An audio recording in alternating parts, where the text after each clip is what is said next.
es duro, es difícil. De antemano es necesario hablar de este tema también, porque en mi observación en estos años, que son pocos en el caminar cristiano, en la mayoría de las iglesias pareciese que se está omitiendo.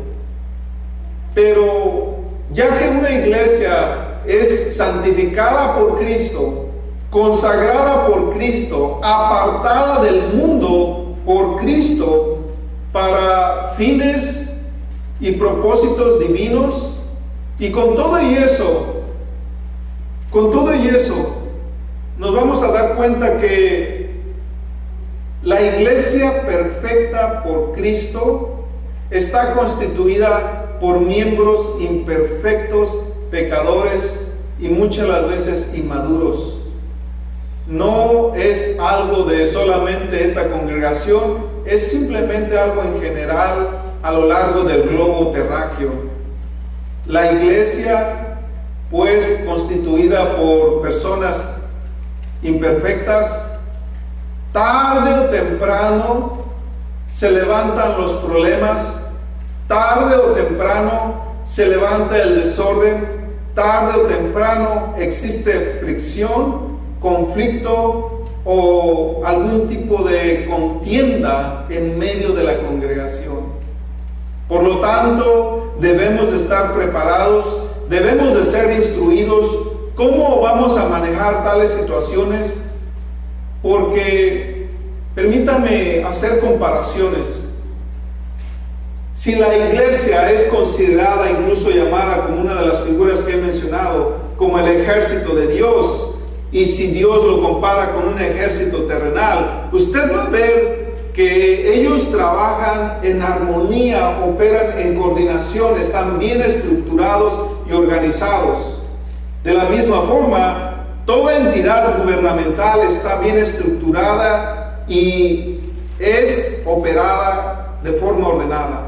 Las escuelas también tienen su orden, tienen sus autoridades, y de la misma forma las compañías de trabajo deben de trabajar y de operar de forma ordenada.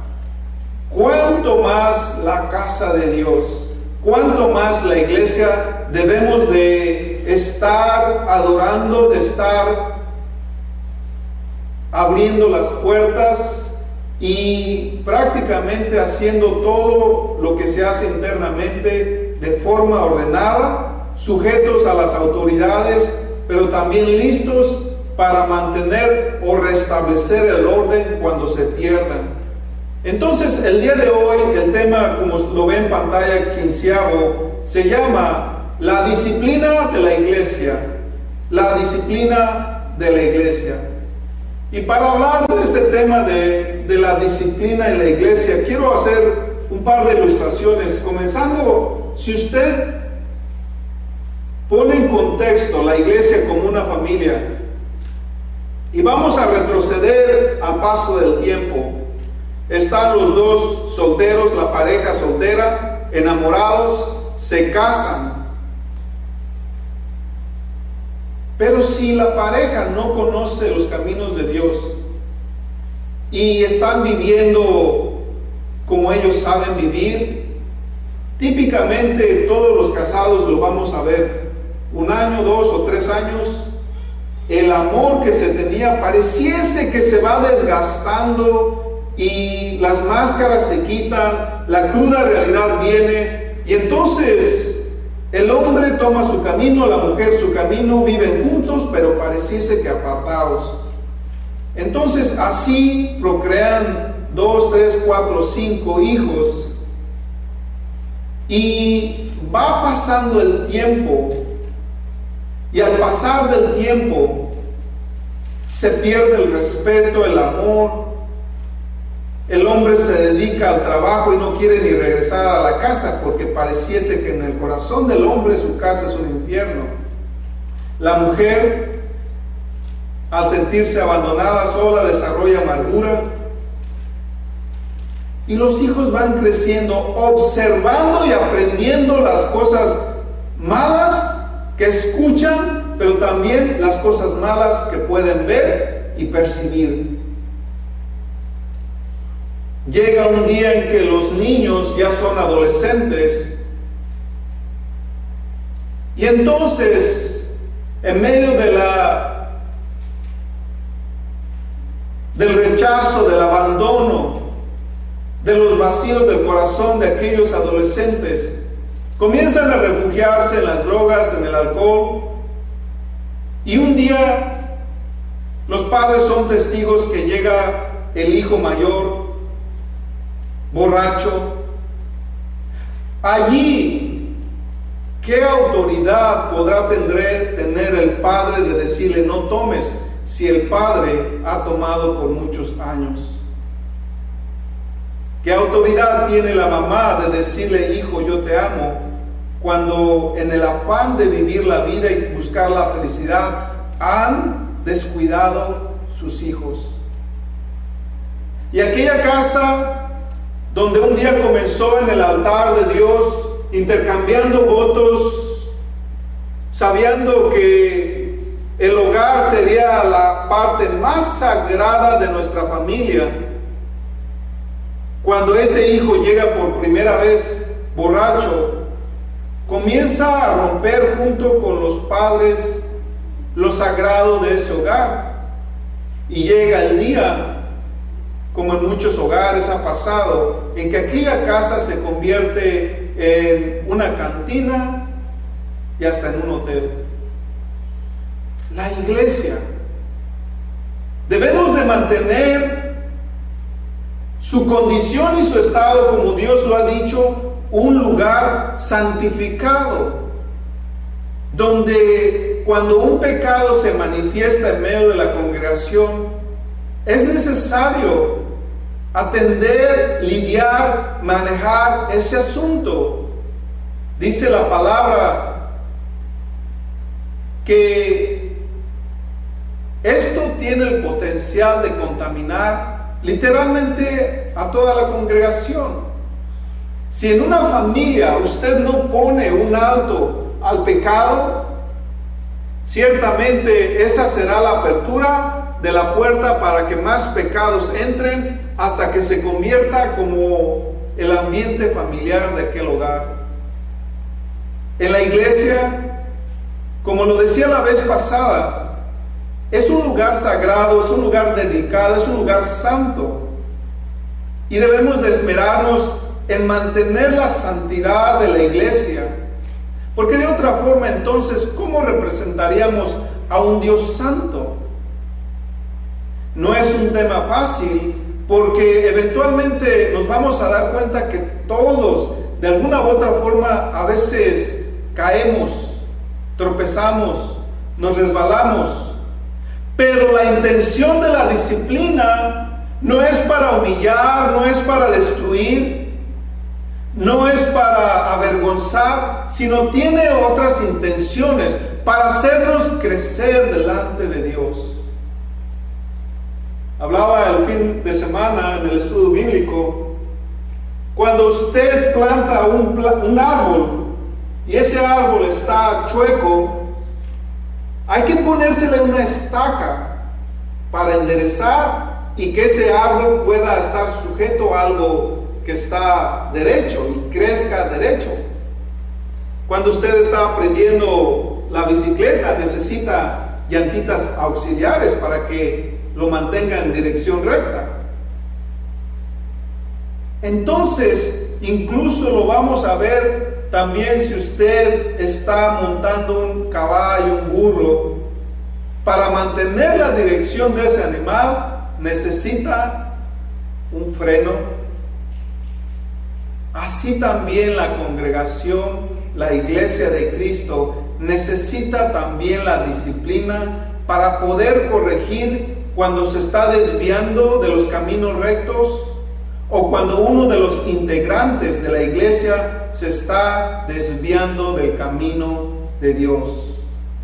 Por eso es necesario implementar la disciplina, y estos 2 domingos vamos a estar hablando del mismo tema para que estemos familiarizados para que no haya confusiones o dudas cuando quizás en el futuro algo pase.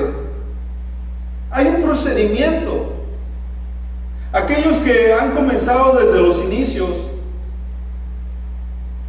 nuestra congregación quizás no fue la más ordenada. En una ocasión se levanta un alboroto y vienen las grandes acusaciones públicamente. Pero la forma de disciplinar, de corregir y de solucionar problemas tiene un orden y tiene un proceso. Ahora se supone que, como la Biblia lo dice, hay presbíteros, o traducido a nuestro lenguaje, hay ancianos o líderes que por naturaleza deberíamos o debemos teóricamente de ser más maduros que los demás. No siempre va a ser el caso, pero si queremos ser genuinos, los líderes debemos de ser más maduros. De alguna forma u otra no estamos puestos porque somos más inteligentes que los demás, sino más bien porque es un llamado que el líder ha entendido. Y como lo he dicho en el pasado, es como si nosotros hubiésemos caminado unos cuantos pasos más que otros. Algunos de medio de la congregación crecerán más rápido incluso que los que están al frente. Pero ahí está la disposición de cada quien, y sin embargo, el líder, el anciano de la iglesia, los ancianos, son aquellos que deben de tratar con estos casos que no son fáciles.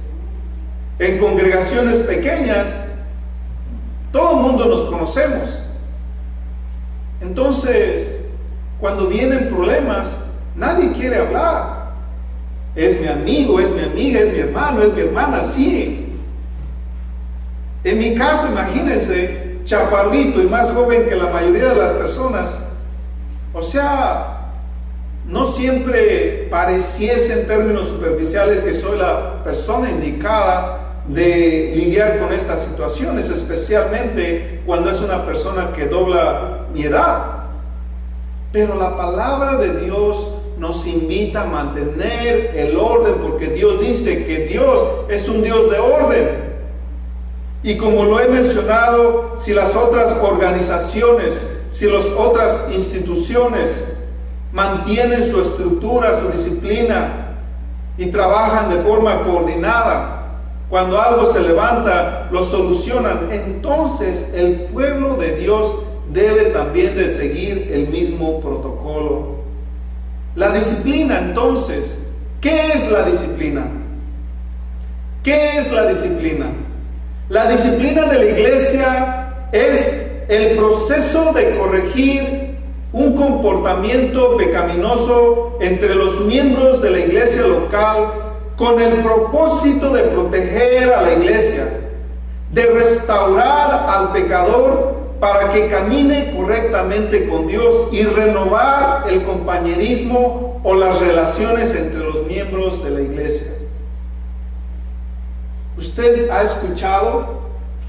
La disciplina no es para destruir, para amedrentar, para desanimar, no es para avergonzar, sino es para corregir, para ayudar a crecer y sobre todo para restaurar las relaciones. ¿Usted sabía que estamos viviendo tiempos donde la cultura es tan fuerte, lo he mencionado en otras ocasiones?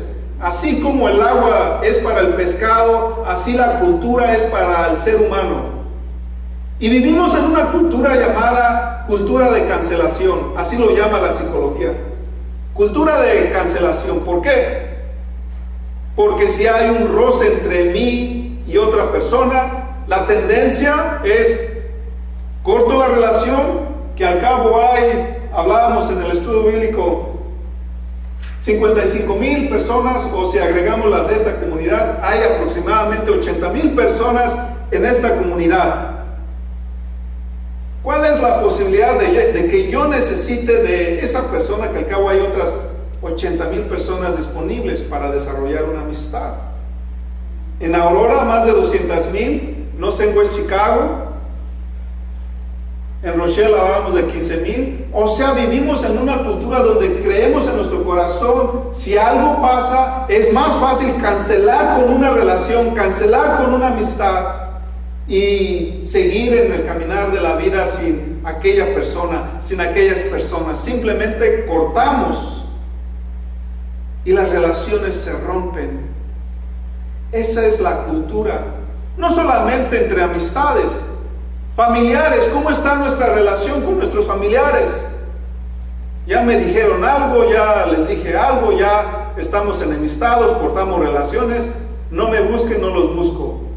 ¿Cómo decimos? No los molesto, déjenme vivir en paz. Entonces, el Hijo de Dios no es llamado a cortar con relaciones interpersonales.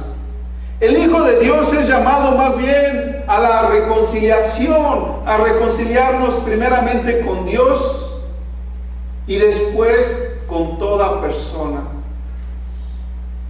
De una u otra forma, es necesario desarrollar un proceso de corrección aún en nuestras vidas personales.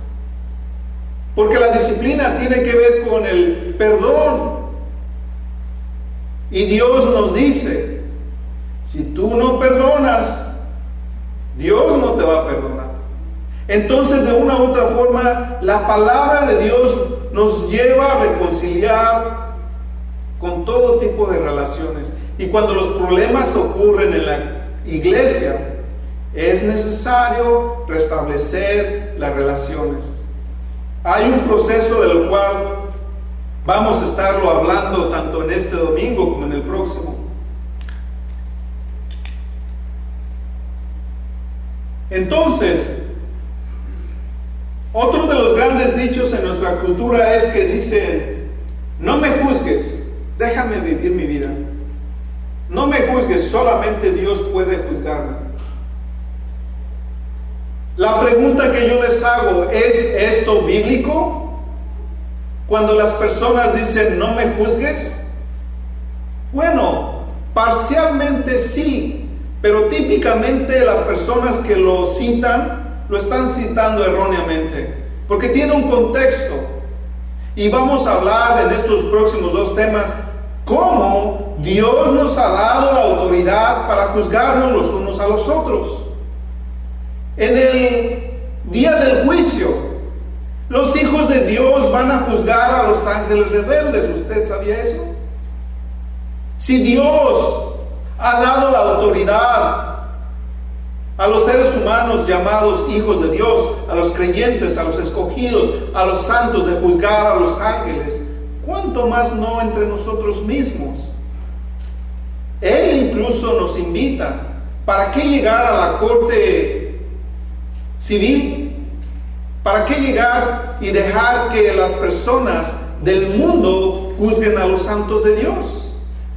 O sea que Dios nos anima a juzgarnos los unos con los otros. La disciplina en la iglesia se llama una disciplina formativa, una disciplina que nos forma, que nos moldea. Dice Hebreos 12:6. Si usted gusta abrir la Biblia, Hebreos 12:6, donde voy a citar lo que nos dice la Biblia. Cuando éramos pequeños, típicamente nuestros padres a veces han excedido en la disciplina, y por eso muchas las veces la connotación de cómo vemos la corrección es negativa. Porque quizás hubo cinto, hubo vara, hubo piedras, hubo maltrato excesivo. Y eso nos trauma y nos llena de miedos cuando escuchamos esta palabra de disciplina. Hebreos 12:6 dice: porque el Señor al que ama disciplina y azota a todo el que recibe por hijo. Fíjense lo que dice Dios. En otras partes dice que si Dios no te disciplina es porque eres considerado un bastardo. Esa palabra es fuerte en la lengua española. O sea, no eres un hijo legítimo de Dios. Pero si eres un hijo o hija legítima, Dios en algún momento u otro nos va a disciplinar, porque nos ama, porque está queriendo corregir. Entonces, este tipo de disciplina se llama disciplina formativa. Estas cosas son las que nos restauran emocional, física, mental y espiritualmente de los errores que podamos desarrollar. Entonces, esta disciplina formativa la vamos a ir aprendiendo en las escuelas, en los servicios, en los sermones, en los estudios bíblicos, en las clases de la iglesia. Pero cuando llegan a extremos, en ciertas circunstancias, lo vamos a ver en un proceso oficial de disciplina.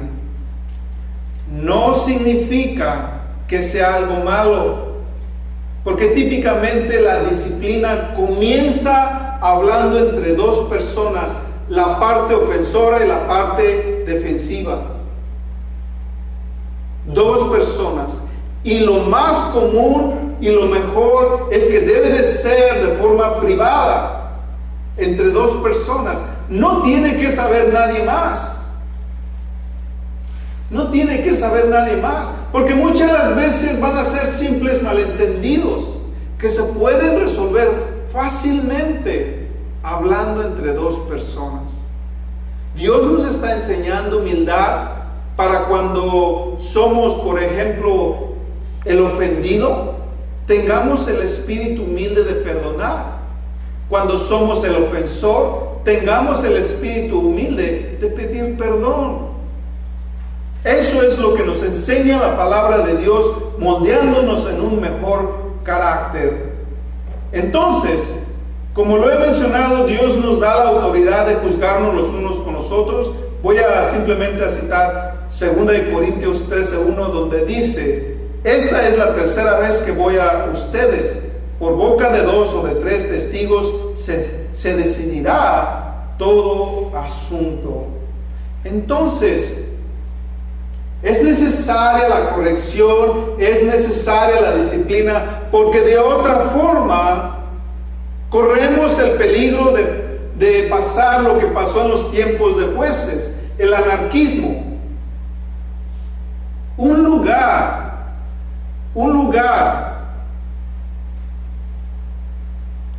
donde no se lleva la disciplina y la corrección es un lugar que va a desarrollar el anarquismo. ¿Qué es el anarquismo? El anarquismo es rebelión, es hacer lo que yo quiero y nadie me manda. No estoy bajo la sumisión de nadie. Yo soy mi propia autoridad, yo soy mi rey, yo soy mi presidente, yo soy mi Dios. ¿Lo han escuchado? El anarquismo es algo tan rebelde que simplemente es un espíritu totalmente opuesto a Dios. Es el espíritu de Satanás en el día de la rebelión angelical. Entonces, en los tiempos de los jueces hubo mucho el anarquismo y toda la nación lo pagó caro. En nuestros días, justo como lo vimos hace unos días en Washington, todo el despapalle que pasó, eso es el anarquismo. En la iglesia lo vamos a ver típicamente como liberalismo, donde podemos poner una capita de azúcar en las situaciones y decir: oh, Dios es amor, Dios nos perdona. Y como Dios nos perdona, podemos tomar, podemos hacer drogas, podemos vivir una vida inmoral en la sexualidad, podemos hacer lo que sea, que al cabo Dios me perdona. Son extremos que necesitan corrección, son extremos que necesitan ser atendidos cuando se observan. ¿Usted recuerda un caso donde el rey David cometió un pecado? Y un pecado donde él era la autoridad máxima de la nación. Un pecado donde se metió con una mujer a pesar de que tenía otras esposas, embarazó a la mujer, mandó asesinar al esposo de la mujer y quiso ocultar su pecado. Era un temeroso de Dios. Era alguien llamado por Dios, consagrado por Dios. Pero ese pecado tan agravado lo decidió esconder. Todo el capítulo de 2 de Samuel 11:12 hablan de esta situación y que Dios manda uno de sus profetas. Entonces viene el profeta Natán a hablar con David, lo confronta, pero de una forma distinta. Cambia los papeles, le da una parábola y a través de esta parábola le pone al rey David para que él hiciera juicio. Solamente leo 2 de Samuel 12 del 5 al 7, dice: cuando el profeta Natán le dice, había dos hombres en la ciudad, uno rico, el otro extremadamente pobre. El rico tenía de todo, ganado y todo, pero vino un viajero y el rico no quiso sacrificar uno de sus animales, sino que fue y le quitó la única ovejita al hombre pobre, que dice que la había criado como una de sus hijas, y la sacrificó y se la dio al viajero. Entonces, cuando le presentó esta situación al rey David, el rey David se enojó. Dice así: David se enojó tanto contra el hombre rico que le dijo a Natán: tan cierto como vive el Señor, que el que hizo tal cosa merece la muerte. Debe pagar 4 veces el valor de la oveja por haber comido ese acto terrible y no haber tenido piedad. Entonces Natán le dijo a David: tú eres ese hombre. Cuando nosotros somos parte de la parte defensora, tenemos la tendencia a ser duros. Recuerden lo que les dije en la definición de la disciplina. No estamos para destruir, para pisotear, para humillar. Todo, como aquí lo dice, se debe de hacer con piedad.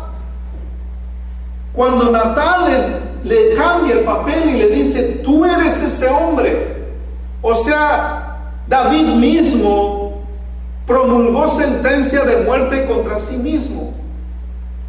Y sin embargo, Dios le perdonó la vida. Dios le permitió ver su propia maldad, lo grave de su pecado.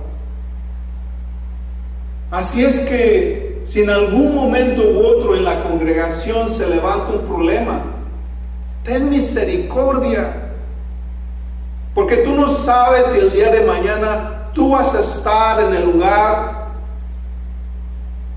del agredido o del agredor. Tú no sabes si el día de mañana tú eres quien va a caer y Dios te va a disciplinar. Dios no va a venir en el esplendor de su naturaleza desde lo alto para disciplinarte, sino Dios usa las autoridades establecidas en la iglesia. Dice Gálatas 6:1: hermanos, si alguno fuera sorprendido en alguna falta, ustedes que son espirituales, restáurenle con espíritu de mansedumbre, considerándole a sí mismo, no sea que tú también seas tentado. La disciplina entonces nos lleva a la integridad del evangelio. La disciplina entonces tiene la intención de enderezarnos en la santidad de Dios, pero debemos de considerar cómo vamos a actuar.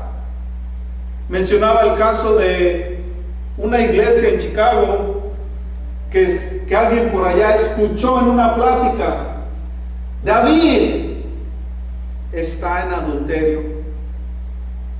Y aquel hermano aparentemente tenía algo en contra del pastor que se llamaba David.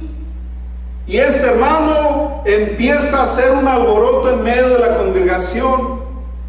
alborota la congregación y la congregación le cree a este hermano. Entonces ahora toda la congregación se levanta en contra del pastor acusándolo de adulterio, simplemente para descubrir que todo este embrollo había sido de otro de los hermanos en medio de la congregación, que era el que estaba en medio del adulterio. Pero un problema y un malentendido que se pudo evitar hizo que la mitad de la congregación saliera de la iglesia, heridos, rotos, lastimados, y un gran malentendido porque simplemente había dos personas con el mismo nombre. En ese caso, la persona que inició el alboroto, falta de madurez espiritual, porque en el procedimiento debe de comenzar con dos personas, no públicamente como usted va a ver en las redes sociales, como ponen y el pastor fulano y la iglesia sutana y por allá y por acá, cosas negativas. Ya de repente dicen que fulano de tal está muerto, ya por allá dicen que ya se hizo satanista, que ya se hizo de tal secta o religión falsa, cuando nada de eso es cierto. Debemos de ser cautelosos en juzgar, en criticar, con una crítica destructiva, porque la intención de la disciplina de Dios es constructiva, es formativa, y se debe de hacer con misericordia y mansedumbre, como lo dije, como lo acabo de leer, para restaurar a la persona, al hermano, a la hermana. Entonces, ¿debemos aplicar la disciplina a todo mundo en la iglesia? Una respuesta es no, porque la disciplina está exclusivamente para los hijos de Dios. Si una persona que viene a la iglesia todavía no es un hijo de Dios, entonces no podemos disciplinarlo, porque todavía no tiene a Dios en su corazón. Pero debemos de esmerarnos por saber quién es quién, por eso el control de la membresía, por eso el control de saber y de que los líderes conozcan a la iglesia en general. Las personas entonces que no han entregado su vida a Dios, todavía es factible de que estén en todo tipo de pecados. La iglesia abre la puerta para todo el pecador, pero eventualmente debemos de corregir los caminos de las personas. No vamos a ser perfectos en términos estándares humanos, pero sí maduros en términos bíblicos. Entonces, debemos de practicar la disciplina con sabiduría. Como dice Romanos 12:19, cuando se aplica la disciplina, no es para destruir, avergonzar, humillar o desanimar al creyente. Dice Romanos 12:19, mía es la venganza, yo pagaré, dice el Señor. Si alguien te hizo algo malo, no vas a usar el proceso de la disciplina para destruir la fe de esa persona. Cuando aquí pasó los grandes alborotos, salieron 2, 3 familias, y aquellos que peleaban el tener la razón, por más que insistí, tengan cuidado, esas familias salieron con un corazón lastimado. Una familia se adhirió a una secta, otra familia anda en el mundo, y aquellos que comenzaron el alboroto, ni sus luces. La disciplina nos enseña a ver las dos partes y a tener compasión, como lo dicen todas las cartas del Nuevo Testamento. Nos ayuda para ayudarnos los unos con los otros, apoyarnos los unos con los otros, edificarnos los unos con los otros, amarnos los unos con los otros, porque somos al final del día una familia espiritual en Cristo Jesús. ¿Usted cree que va a haber problemas en una familia? ¿Usted cree que hay problemas en su propia familia? Sí los hay. Y para eso se establece un procedimiento de cómo vivir la santidad en medio de las circunstancias adversas. Ahora, cuando dice en Mateo 7:1, no juzguéis para no ser juzgados, está hablando en una connotación donde si una persona entra en pecado, no podemos decir, esa persona se va al infierno, se la entregamos a Satanás, a los demonios. Ese es el juicio del cual Cristo habla. No podemos nosotros juzgar la eternidad, la salvación, las cosas que están fuera de nuestros parámetros de autoridad. ¿Por qué? Porque tú no sabes si el día de mañana Dios va a restaurar, va a restablecer a aquella persona se va a convertir. Quizás tú puedes estar por un corto periodo de tiempo como un río delta, o sea, que se encuentran, pero en algún momento de la vida las direcciones de tu persona y aquella persona parten en diferentes direcciones. Y tú no sabes si Dios va a traer a los caminos a aquella persona. No podemos determinar el futuro final de una persona que está en pecado. Entonces, cuando dice no juzguen para no ser juzgados, o aquí también lo dice, con la vara que midas serás medido, está hablando más bien de la eternidad, de la salvación. No es nuestro trabajo, porque nuestro trabajo es proclamar las buenas nuevas, proclamar la salvación. Pero sí, hablando de juzgar, se refiere ahora en que nosotros tenemos la autoridad de corregir a una persona cuando está en pecado. ¿Para qué? Para que aquella persona pueda restablecer su imagen, así como Dios nos creó de acuerdo a su imagen y semejanza. Ahora nosotros, a través de la corrección, podamos corregir a las personas. La corrección viene desde el Antiguo Testamento, Levíticos 11:44, donde Dios usa diferentes tipos de correcciones para restablecer la santidad en medio de su pueblo. Típicamente los problemas, los errores, las faltas, los pecados que afectan todo el contorno son aquellas personas, o aquellos pecados más bien dicho, que hay que tomar carta de asunto. Entonces, ¿por qué? O más bien, ¿qué pecados debemos de confrontar? ¿Qué pecados debemos de confrontar? La palabra pecados, harmetía, habla de cualquier transgresión en general, pero usted sabe que hay pecados que solamente afectan a la persona, hay pecados que afectan a la familia, hay pecados que afectan a toda la iglesia y hay pecados que afectan a toda la nación o al mundo. Entonces, los pecados que se habla más los voy a mencionar porque tiene mucho que ver en cómo vamos a ver todas estas cuestiones.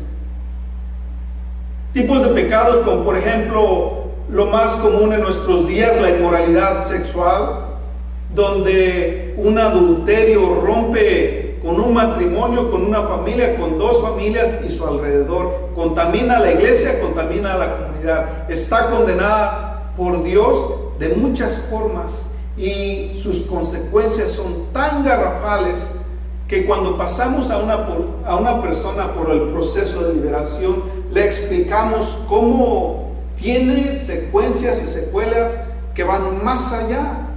En una ocasión, cuando vino una doctora a darnos una clase para enfermedades venéreas, nos hablaba de cómo una persona que, aunque haya sido fiel a su pareja, pero de repente duerme con otra persona y esa segunda persona ha dormido con 20, entonces la primera persona equivale a que si estuviera durmiendo con 4,500 personas.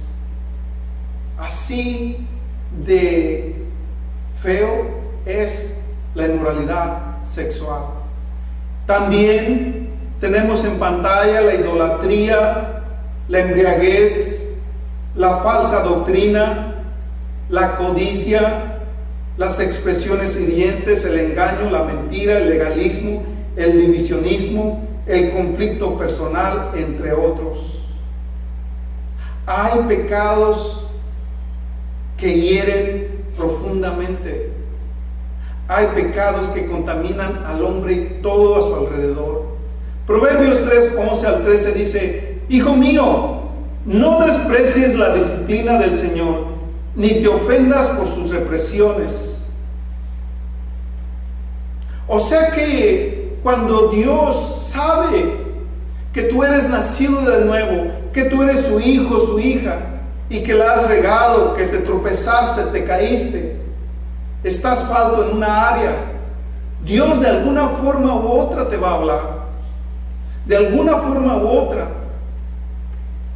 A través de su palabra, si estás leyendo la Biblia constantemente, tienes tus devocionales. Si tienes tus devocionales, yo te puedo decir que Dios te va a hablar mucho a través de esos tiempos a solas con Dios, sin que los pecados pasen a mayores. Ahí mismo se van a corregir.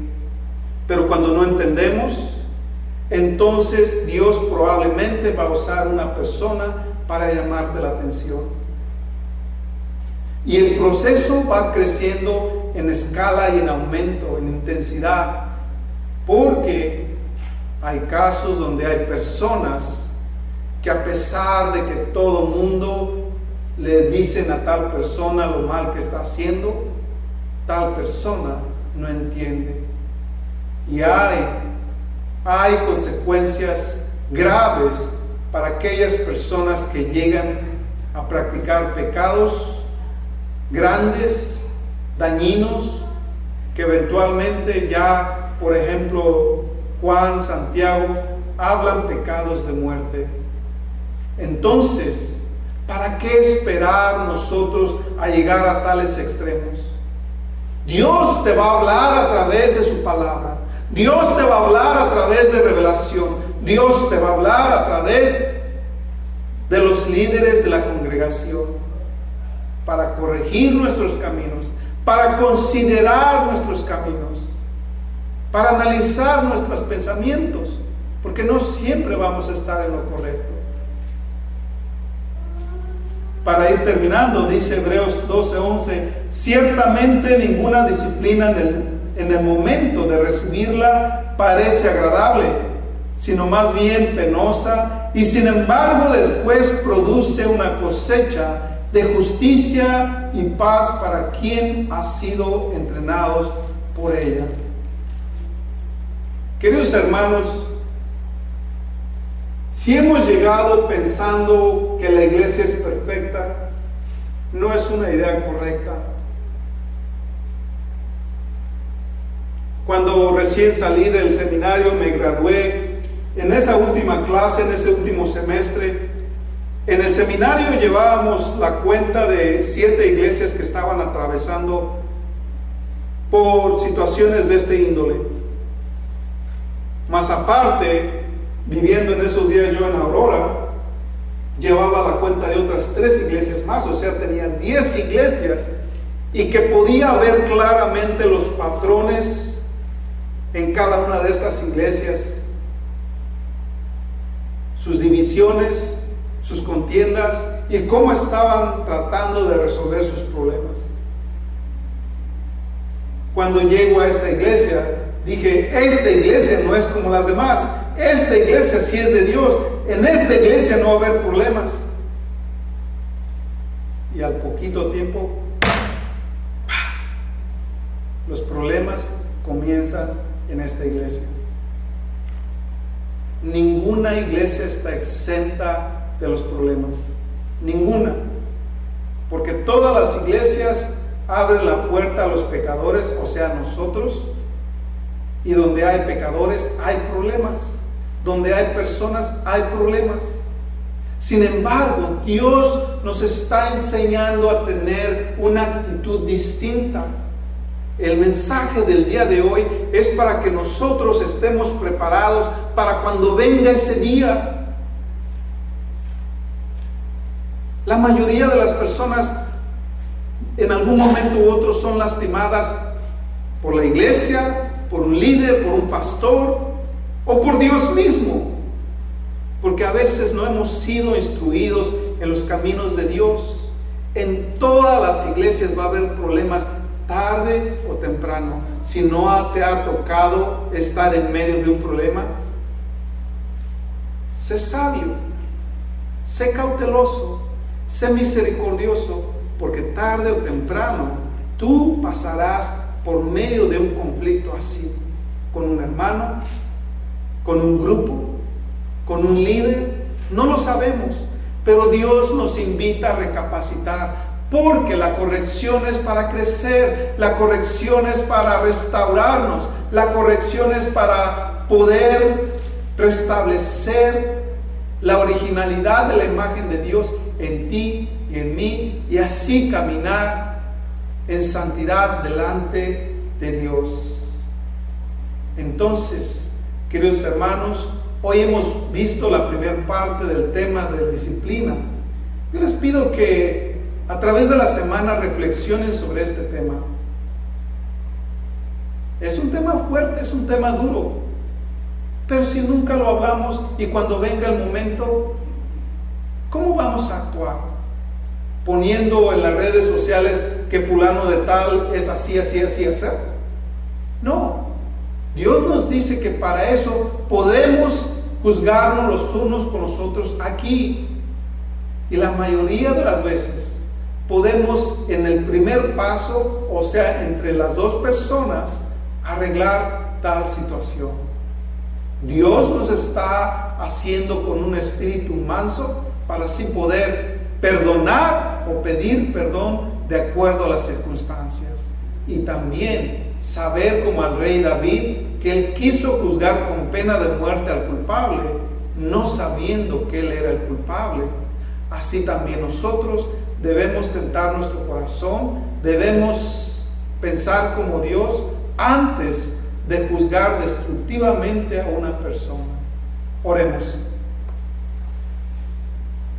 Bendito Dios, en este día te damos gracias por el tema, la palabra que has dado a tu congregación. Yo te pido que esta palabra, Padre, enraice en los corazones fértiles de todos tus hijos e hijas, Padre. Que nos prepares para los tiempos difíciles, cuando en el lugar donde estemos se levante el conflicto. Nosotros, Padre, acudir y apelar al procedimiento que tú nos estás enseñando, ser cautelosos, medir nuestros labios, apaciguar la ira, disipar la confusión y buscar la sabiduría a través de tu palabra antes de lastimar a otras personas, antes de soltar el látigo sin medir las consecuencias, antes, Padre, de que en lugar de ser vasos de honra, seamos vasos de deshonra. Padre, danos sabiduría de lo alto, limpia nuestros corazones de todo prejuicio, ayúdanos a crecer, Padre, y a saber que si tú nos amas es porque nos has considerado hijos legítimos, hijos nacidos del Espíritu de Dios y no de voluntad de hombre. Padre, danos sabiduría en todo tiempo y misericordia para así podernos juzgar los unos con los otros. Padre, y que este día el tema de la disciplina sea parte en los tesoros de nuestro corazón. Gracias te damos por esta sabiduría y esta palabra de esperanza. Gracias porque tu Espíritu Santo nos lleva en buena dirección. Gracias te damos hoy como siempre, en el nombre poderoso de Cristo Jesús. Amén.